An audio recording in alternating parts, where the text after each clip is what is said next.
तख्ता पलट हुए एक हफ्ता बीत चुका है, लेकिन हिंदुओं और अल्पसंख्यकों पर हो रहे हमले थमने का नाम नहीं ले रहे। बांग्लादेश के 58 से ज्यादा जिले ऐसे हैं जहां पर हिंसा हुई और 400 से ज्यादा हिंदुओं की इस हिंसा में मौत हो चुकी है, जान जा चुकी है। हिंसा के दौरान हिंदुओं के घर लूटे गए, दुकानें लूटी गई, उनकी संपत्तियों को निशाना बनाया, घरों में आग लगा दी गई, कई हिंदू मंदिरों को भी आग के हवाले कर दिया गया। तो हिंदू महिलाओं के साथ बदसलूकी और दुर्व्यवहार भी बांग्लादेश में कट्टरपंथी कर रहे हैं। पूरी दुनिया में हिंदुओं के साथ हो रही हिंसा को लेकर इस वक्त चर्चा है, चिंता हो रही है। वहीं बांग्लादेश के प्रधानमंत्री पद से इस्तीफे के 6 दिन बाद शेख हसीना ने कहा है कि अमेरिका को सेंट मार्टिन आइलैंड न देने की वजह से उनकी सरकार गिरा दी गई। यानी कि वो कह रही कि मेरी सरकार गिराने के पीछे, मुझे बांग्लादेश से भगाने के पीछे अमेरिका है, सेंट मार्टिन। इन सबके बीच बांग्लादेश गृह मंत्रालय के सलाहकार सखावत हुसैन ने हिंदुओं पर हो रहे मामलों को लेकर, जो अटैक्स हो रहे हैं, हमले हो रहे हैं, उसको लेकर माफी मांगी। जहां एक तरफ बांग्लादेशी शरणार्थियों का शोर है, तो वहीं दूसरी तरफ हिंसा का दौर है। सवाल है कि आखिर बांग्लादेश में हिंदुओं के खिलाफ ये हिंसा कब रुकेगी? नए बांग्लादेश में कितने सेफ, कितने सुरक्षित हैं हिंदू? अब भले ही बांग्लादेश में नोबेल शांति पुरस्कार विजेता यूनुस के हाथों में बांग्लादेश की सरकार है, वो सरकार के प्रमुख हैं, लेकिन हिंदुओं पर जो अत्याचार हो रहा है, जो अटैक्स हो रहे हैं, जो हिंसा हो रही है, वो कम नहीं हो रही। आज देश का सवाल में इसी पर हम बात करेंगे कि अमन दूत, शांति के दूत मोहम्मद यूनुस की अग्नि परीक्षा है। इस अग्नि परीक्षा में क्या वो पास हो पाएंगे? हिंदुओं पर जो अटैक्स हो रहे हैं बांग्लादेश में, टारगेटेड अटैक्स जो हिंदुओं पर हो रहे हैं, क्या मोहम्मद यूनुस नाम के ये अमन दूत बांग्लादेश में इन अटैक्स को रोक पाएंगे हिंदुओं पर?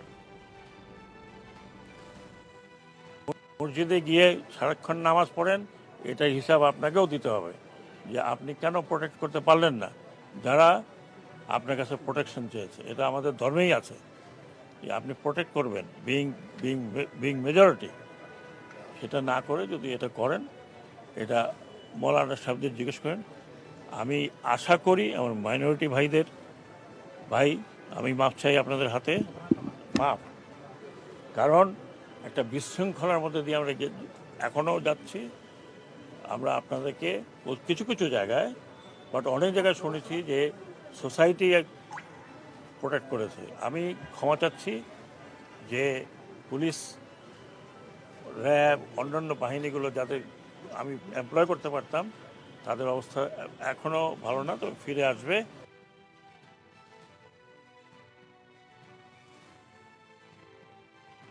ये मोहम्मद यूनुस हैं, बांग्लादेश में जो अंतरिम सरकार यानी कि इंटरिम गवर्नमेंट बनी है, उस गवर्नमेंट के प्रमुख हैं। यानी कि आप ये समझ लीजिए मोटे तौर पर कि बांग्लादेश को इस वक्त यही चला रहे हैं। ये दावा कर रहे हैं, वादा भी कर रहे हैं कि सब कुछ ठीक हो जाएगा, सब अमन हो जाएगा, लेकिन अमन हो नहीं रहा है, अमन दिख नहीं रहा है। और हर दूसरे दिन, हर गुजरते दिन के साथ हिंदुओं पर बांग्लादेश में अटैक्स बढ़ते जा रहे हैं।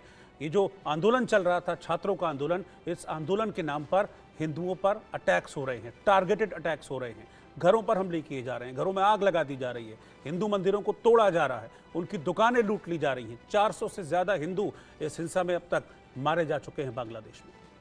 सवाल यही है कि बांग्लादेश में क्या यूनुस सरकार हिंसा पर कंट्रोल कर पाएगी, जैसा भी दावा कर रहे थे मोहम्मद यूनुस?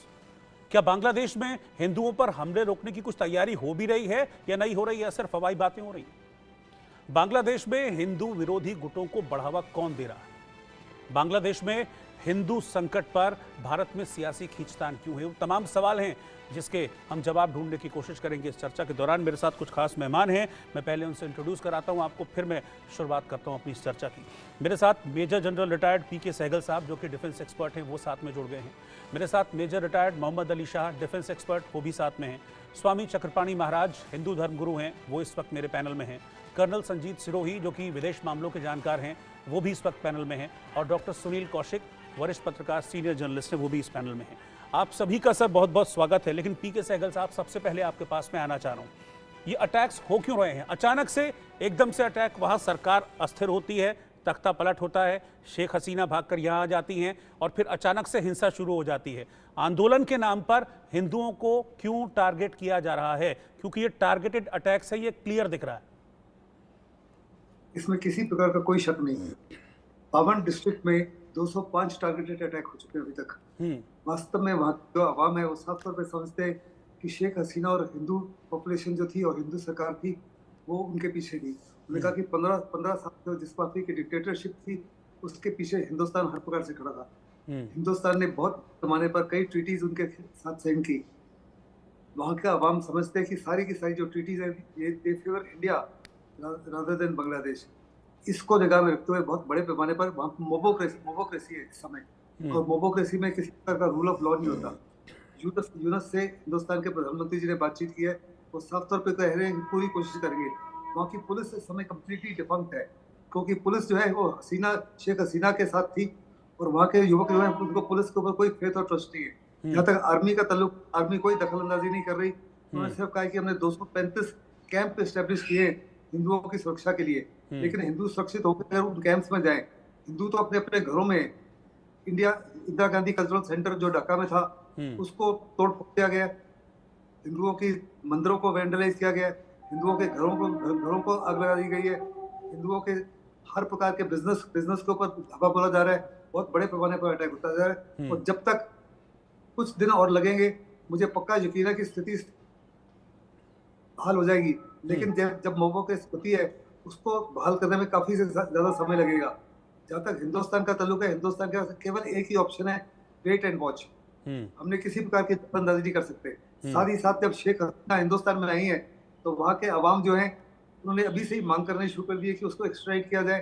वो कह रहे हैं कि ये हिंदुस्तान की तरफ से एक किस्म से ऐसा कदम है जो उनके हिंदुस्तान के और बांग्लादेश के रिलेशन के हित में नहीं है, लेकिन हमने यकीन करना है कि एज अ ह्यूमैनिटेरियन जी इशू हम उनको हर प्रकार से हिंदुस्तान में सुरक्षित रखें till such time she makes up her mind either to go to some other country और कहीं और शरण लेती है। लेकिन जब तक वो हिंदुस्तान में रहेंगे, हमको यकीन करना है कि हम हर प्रकार से सुरक्षित रखें उनको इररिस्पेक्टिव ऑफ द कॉन्सिक्वेंसेस। और सबसे बढ़िया कदम इस समय होगा, डिप्लोमेसी में कभी कभी चुप रहना भी एक किस्म से डिप्लोमेसी का एक्ट होता है। हिंदुस्तान को इस समय चुप रहे, हमारे मीडिया को भी बड़ा सावधान रहना है कि कुछ ऐसी स्टेटमेंट्स ना इशू की जाए जो वास्तव में रिलेशन को और स्पॉइल कर सके। इस समय बहुत सारे लोग हैं, बहुत सारी फॉरेन एजेंसीज हैं जिनकी कोशिश है कि हर छोटी से छोटी बात को बहुत बड़ा बढ़ा के रिलेशन में काफी से ज्यादा कड़वाहट पैदा किया जाए। खास करके पाकिस्तान की कोशिश, चाइना की कोशिश, और बहुत बड़े पैमाने पर इस सारे साजिश में अमेरिका इन्वॉल्व था। इसमें कोई शक नहीं कि सेंट मार्टिन में अमेरिका अपना एयरबेस बनाना चाहता था, जिससे बहुत बड़े पैमाने पर जो उनका देश है म्यांमार में चाइना का, उसके ऊपर नजर रखी जा सके। वो जो आपके उनका जो चोक पॉइंट है उसके ऊपर नजर रखी जा सके, और जो कॉक्सेस बाजार में चाइना एक बेस बनाना चाहता है उसके ऊपर नजर रखी जा सके। लेकिन साथ ही साथ वो हिंदुस्तान के ऊपर भी नजर रख सकते थे, कंप्लीट ट्रेड की मूवमेंट के ऊपर जो इंडियन ओशन में हो रहा था उसके ऊपर नजर रख सकते थे। और साथ ही साथ अमेरिका जो है हमेशा ही डबल गेम खेलता है। जब से ये बनी थी, अमेरिका ने उसी दिन से बड़े पैमाने पर विरोध करना शुरू किया था। उन्होंने ही स्टूडेंट्स को भड़काया, उन्होंने ही वहाँ की फौज को भड़काया, यहाँ तक कि फौज में जो रिटायर्ड पर्सनल थे, चाहे वो आर्मी के ऑफिसर्स थे चाहे पर्सनल थे, उनको भी कहा कि युवकों के साथ एकजुट होकर इस साजिश को और बड़ा करो। मुझे नहीं लगता था कि उनको पता था कि इसका इंजाम क्या होगा, बिकॉज यहाँ कंप्लीट इंस्टेबिलिटी हो गई है, तो हिंदुस्तान के लिए बहुत बड़ा सिक्योरिटी कंसर्न हो गया। ठीक है सर, मैं आपके पास आता हूँ। मेजर मोहम्मद अली शाह, शेख हसीना हिंदुस्तान में रह रही हैं, सेफ हाउस में रह रही हैं। जब शेख हसीना यहाँ आती हैं उसके 2 दिन बाद बांग्लादेश की सुप्रीम कोर्ट बार एसोसिएशन के एक अध्यक्ष हैं, वो कहते हैं कि शेख हसीना, शेख रेहाना को गिरफ्तार करके हमारे हवाले कर दो। ऐसा नहीं हुआ। क्या ये जो वहाँ हो रहा है, ये बदला लिया जा रहा है वहाँ पर रह रहे हिंदुओं से? ओके, भाई आपका बड़ा अच्छा सवाल है। देखिए, आज सुबह को मैंने काफी वक्त गुजारा जनरल सहगल साहब के साथ। हम लोग फिजिकली ऑफलाइन हम कहीं पे मिले एक फंक्शन में, और हमने खूब लंबी चौड़ी गुफ्तगू हुई हमारी। तो मैं बिल्कुल से सहमत हूँ, जनरल सहगल साहब ने जो एनालिसिस दिया है बिल्कुल सटीक एनालिसिस दिया है। और हमने अपने सुबह की गुफ्तगू में जनरल सहगल साहब ने और हमने ये भी कहा था, और ये बिल्कुल फैक्ट है, और ये बात हम मानते भी हैं कि सबसे बेहतर देश माइनॉरिटीज के लिए हिंदुस्तान है, सबसे महफूज जगह हिंदुस्तान है। तो जितनी लिबर्टी यहाँ पे माइनॉरिटीज को मिलती है, जितनी फ्रीडम यहाँ पे मिलती है, जितनी फंडामेंटल राइट्स यहाँ पे मिलती है, और कोई भी आप देश लगा दें, कहीं पे भी दुनिया भर में नहीं मिलने वाला। सारे जहां से अच्छा हिंदुस्तान हमारा। अब ये कहते हुए मैं ये कहूंगा कि देखिए बांग्लादेश में ना, जो पहली बात जो मैं कड़ी निंदा करता हूँ, जो हिंसा हो रही है वहां पे, जो तोड़फोड़ हो रही है, जो आर्सन हो रहा है, जो अनलॉफुल एक्टिविटीज हो रही है, जो क्रिमिनल एक्टिविटीज हो रही है, उनकी मैं कड़ी निंदा करता हूँ। और 2020 में शुरुआत में पैंडेमिक से कुछ दिन पहले मेरे को स्वयं मैं बांग्लादेश गया था उनके इन्विटेशन पे एक टेडेक्स टॉक देने के लिए। तो मेरी बल्कि पहली अंतर्राष्ट्रीय टेडेक्स टॉक बांग्लादेश में हुई। तो मैं बाय रोड गया था क्योंकि तो बॉर्डर देखना था। मैं बाय एयर, मेरे को लगा मजा नहीं आएगा, वो तो कहीं पे भी पहुंच जाओ, बाय एयर देखेंगे, एक्सपीरियंस रहेगा। तो जाहिर सी बात है, बाकायदा पासपोर्ट वीजा के साथ। तो मैंने देखा बीएसएफ हमारी बहुत ही अव्वल दर्जे का काम कर रही थी, क्योंकि बहुत चैलेंजिंग जॉब थी वहां पे। और मैंने देखा कि बांग्लादेश, तो जाहिर सी बात है, मेरे बहुत बांग्लादेश में कनेक्शन बढ़ गए, अभी भी इसमें टच में हूँ। अब उनका कहना ये है कि बांग्लादेश में अगर हम ये नैरेटिव बोले कि माइनॉरिटीज के साथ बहुत हिंसा हो रही है, तो ये एक तरीके से बोलेंगे कि जो अवामी लीग, ये बात जाहिर सी बात है कि जो माइनॉरिटीज है वहां पे, वो अवामी लीग की सपोर्टर्स थी, माइनॉरिटीज भी और मुसलमान भी, हर लोगों को। और जो अवामी लीग के खिलाफ वहां पे बांग्लादेश में आवाज उठी है, जो कि नहीं होना चाहिए था, मगर उठी है। तो मैं ये बात पर्सपेक्टिव में ले आ रहा हूँ। तो जो माइनॉरिटीज के खिलाफ हिंसा हो रही है, जो कि नहीं होनी चाहिए, बिल्कुल कड़ी निंदा करता हूं। और उनकी मैं बिल्कुल बहुत ही नाखुश हूं इस बात से। तो वो इसलिए नहीं हो रही है कि वो माइनॉरिटीज हैं क्योंकि वो हिंदू हैं, वो इसलिए हो रही है क्योंकि वो अवामी लीग के सपोर्टर हैं। तो जो कि नहीं होनी चाहिए, मैं फिर भी ये कह रहा हूँ। तो ये बात मैं थोड़ा, जो बांग्लादेशी दोस्तों ने मेरे को बताया, वो बात मैं क्लियर कर रहा हूँ। अच्छा, दूसरी बात कि मैं ये एक बात मैं फॉर फैक्ट जानता हूँ कि अगर खुदा ना खास्ता, भगवान ना करे, गॉड फॉरबिड, को भी ऐसा कुछ दंगे फसाद कहीं पे में हम फंस गए और हिंदुस्तान में कहीं पे भी ऐसी एक स्थिति आई, तो मैं अपनी जान की बाजी लगा दूंगा, मैं कसम खा रहा हूं रोहित भाई, मेरे जितने भी हिंदू भाई बहन हैं, उनको बचाने के लिए अपनी जान पर खेल कर मैं उनको बचाऊंगा। अगर जितना मेरे हो सके मैं अपनी जान की बाजी लगा दूंगा, लेकिन उनको बचाऊंगा। वही एक तरीके से बांग्लादेश में हो रहा है, जहां पर वो माइनॉरिटी अटैक किए जा रहे हैं, वहीं पे ही एट सेम टाइम ऐसे भी दृश्य हैं जहां पर लोग उनको बचा रहे हैं, जो हिंदू मंदिरों को बचा रहे हैं। मैं उनकी दाद देता हूँ और मैं कहूंगा कि आप ऐसे अच्छा काम करिए, उनको बचाइए, उनको बचाना फर्ज है आपका। किसी भी देश में माइनॉरिटीज के खिलाफ तुम हो, ये कतई बर्दाश्त ये की बात नहीं बिल्कुल है आपकी ठीक और है कि उनको वहाँ बचाना बहुत चाहिए। सारे हाँ मुस्लिम्स हैं जो कि हिंदुओं की रक्षा कर रहे हैं, मंदिरों की रक्षा भी कर रहे हैं। लेकिन मेरा सवाल उनको लेकर नहीं है, मेरा सवाल कट्टरपंथियों को लेकर है।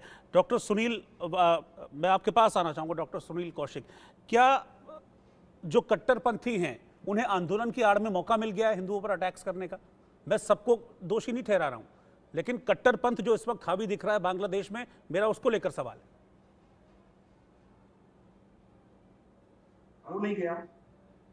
यदि आप निश्चित तौर से इसकी बहुत बारीकी से समीक्षा करेंगे तो मैं कहूंगा कि इसका ब्लूप्रिंट बहुत पहले से तैयार किया जा रहा है।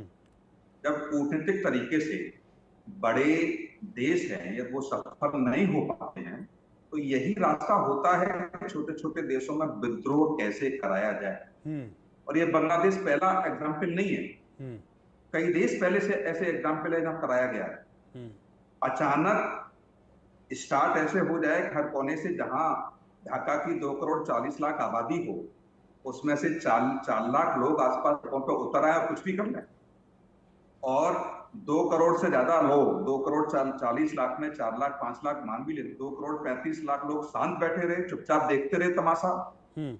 ऐसा मैं नहीं मानता। और इसलिए नहीं मानता कि प्रधानमंत्री ने इस्तीफा देने के बाद जब देश छोड़ दिया तब भी शांत नहीं हुआ।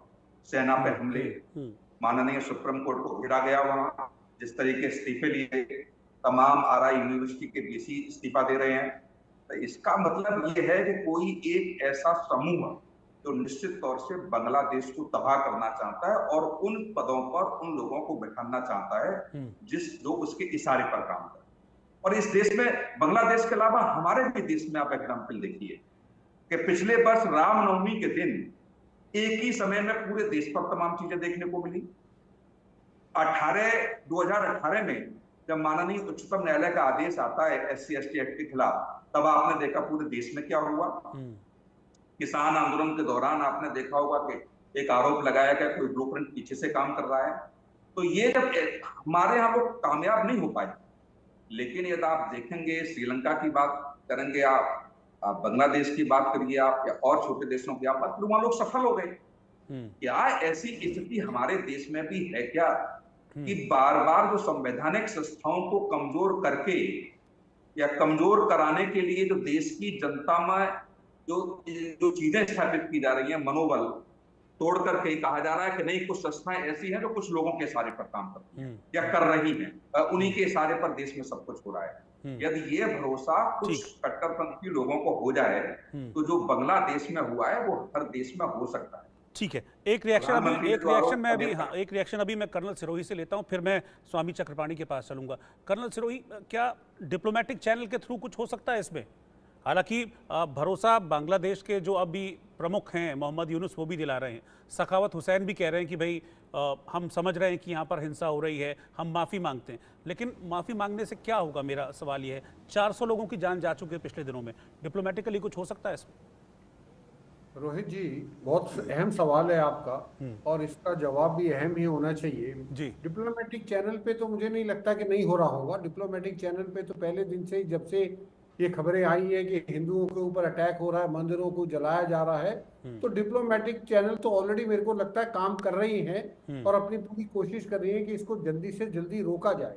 लेकिन जैसे मेरे से पहले वाले प्रवक्ताओं ने भी बताया है कि ये जो है मोहम्मद यूनुस साहब या उनके जो भी अभी बोल रहे थे, उनके जो एजुकेशन मिनिस्टर वगैरह बोल रहे थे, वो जो बोल रहे हैं सॉरी मांगने से, इसका मतलब वो भी जो है मजबूर हैं। उनके हाथ, आदमी सॉरी जब मांगता है जब वो मजबूर हो जाता है। मतलब इसका मतलब अगर वो मजबूर हैं, आप एक गृह मंत्रालय के प्रमुख सलाहकार हैं, आप अगर मजबूर दिखा रहे हैं खुद को, तो फिर ये मान लें कि बांग्लादेश कट्टरपंथियों के हाथों में चला गया और आपने उनसे हार मान ली।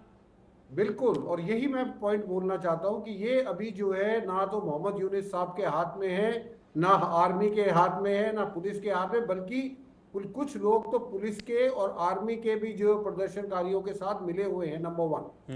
नंबर 2, जैसे मोहम्मद अली साहब ने भी बताया है, पहले जनरल साहब ने भी बताया है, ये इनके हाथ से निकल चुका है। एक्चुअली ये कंट्रोल कर रहा है, जमाते इस्लामी कंट्रोल कर रहा है। और 1971 की जब जंग हुई थी उस समय भी जमाते इस्लामी ने पाकिस्तान की मदद करी थी, लेकिन जब से शेख हसीना ये आई उसके बाद से इनके ऊपर लगाम खींच गई, तो इसलिए ये कुछ कर नहीं पाए हैं।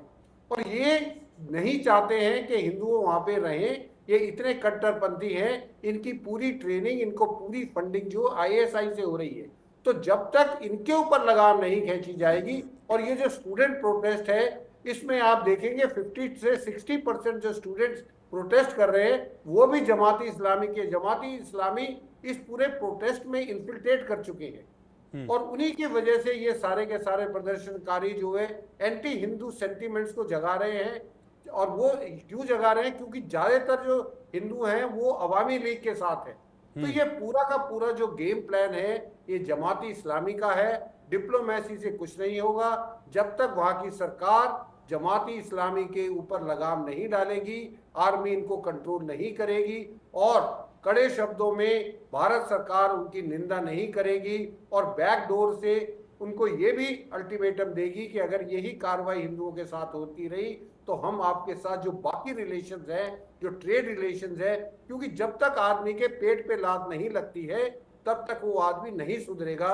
जब तक बांग्लादेश को ये पता नहीं लगेगा उनकी सरकार को कि ये सब करने से उनका आगे आने वाले समय में नुकसान हो सकता है, तब तक वो नहीं सुधरेंगे। रोहित जी।